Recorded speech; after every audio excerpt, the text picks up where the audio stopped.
বিচ্ছেদের এই যুগে লং ডিস্টেন্স রিলেশনশিপগুলো টিকিয়ে রাখা খুব কঠিন। এইসব সম্পর্কগুলো অল্পেতেই খুব ছোটোখাটো ব্যাপারে ভাঙতে শুরু করে। আর একবার হৃদয়ের পার ভাঙতে শুরু করলে ভাঙতে ভাঙতে সম্পর্কটা কোথায় নিয়ে দাঁড় করাবে তা তারা নিজেরাও জানে না। প্রথম প্রথম সম্পর্ক খুব ভালো চলে। সারাক্ষণ ফেসবুক, হোয়াটসঅ্যাপে কানেক্টেড থেকে একজন আরেকজনের খোঁজ খবর নেওয়া, সারাদিন কে কী করলো সেসব বলা, রাতে ঘুমোতে যাওয়ার আগে ভালোবাসি বলা, ইত্যাদি ইত্যাদি। তবে সম্পর্কের মোড় ঘুরতে থাকে মাস 6 পর থেকে।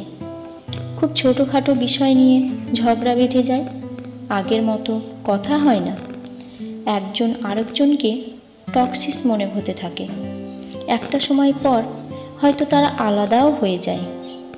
দূরত্ব মানুষের কাছ থেকে অনেক কিছু কেড়ে নেয়। লং ডিস্টেন্স রিলেশনশিপ ওয়ার্ক না করার অন্যতম কারণ হচ্ছে ভার্চুয়াল জগৎ। যতই ফেসবুক, হোয়াটসঅ্যাপে কানেক্টেড থাকা হোক, ঝগড়ার পর নিজেদের ইমোশনগুলো এত দূর থেকে কখনো বোঝানো যায় না। চাইলেই জড়িয়ে ধরে অভিমান ভাঙানো যায় না। চাইলেই পাশে বসে দুজন দুজনকে সময় দেওয়া যায় না। আর এই না পারার কারণেই আমরা জীবন থেকে অনেক কিছু হারিয়ে ফেলি।